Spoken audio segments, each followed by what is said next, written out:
The Secret Life of Pets 2 once again follows the Jack Russell named Max as he and his pal Duke travel to a farm for vacation.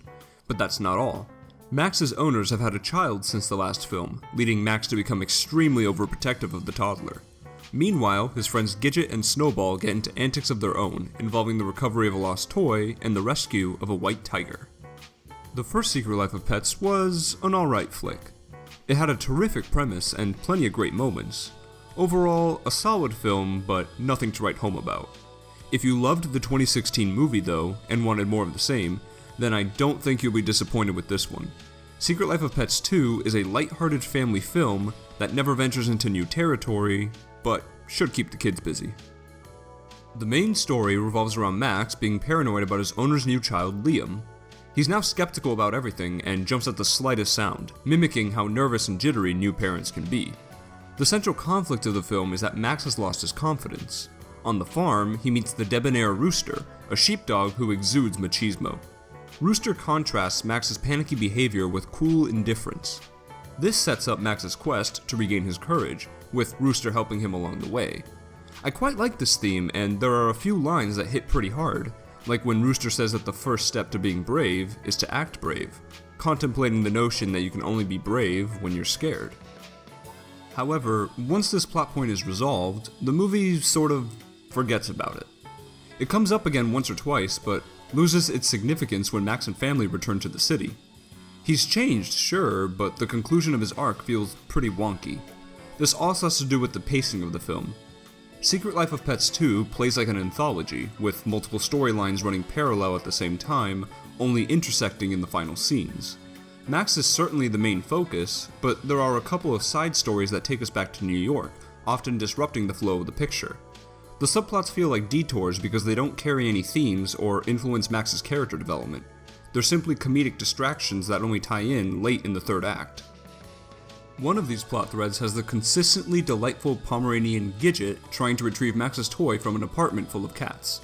Her feline neighbor Chloe agrees to teach her the way of the cat so that she can sneak in.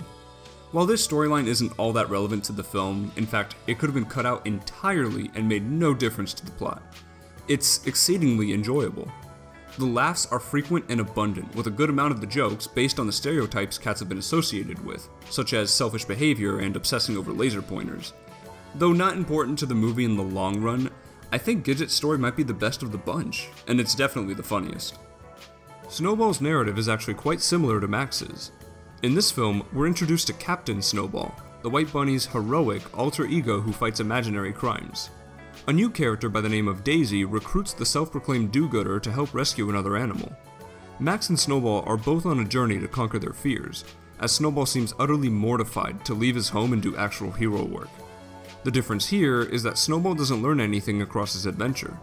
He remains static throughout the film, not having altered in the slightest. What doesn't help is that his story isn't all that interesting, making this plot thread fall flat. Patton Oswalt takes over from Louis C.K. as Max, and honestly, I didn't notice much of a difference. The character is still likable and cute, so Oswalt gets the job done nicely. Although, maybe I have a soft spot for Max because he reminds me a lot of my own Jack Russell. My Chihuahua, on the other hand, bears a stronger resemblance to the evil monkey. Jenny Slate, once again, crushes it as Gidget. The White Pomeranian remains my favorite character from this series, and it mostly comes down to Slate's vibrant and bouncy vocal performance. Kevin Hart returns as Snowball with an amusing, if familiar, outing. If you like Kevin Hart's exclamatory style of humor, then you'll feel right at home. Rooster is played by... Well, this can't be right. There's no way. It says here that Rooster is voiced by Harrison Ford. Yeah, okay. Alright, let's find out who really voiced him.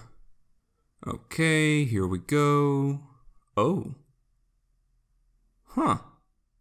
Well, I'll be damned. This is Harrison Ford's first role in an animated movie, and it seems like Rooster was specifically written with him in mind. It's essentially Ford playing himself, or at least how the public views him. But you know what? It works really well. His gruff demeanor and sardonic delivery suit the character perfectly. It's not a very demanding part, but Ford's presence does elevate it somewhat.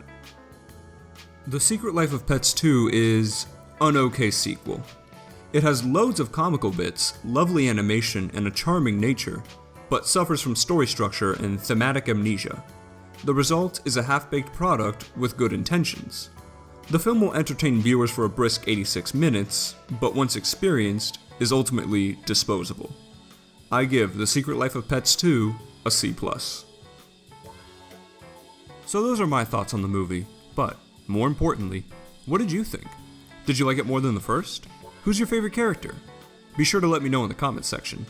And if you like this video, then please consider giving it a thumbs up and subscribing to my channel for similar content, as that would really help me out.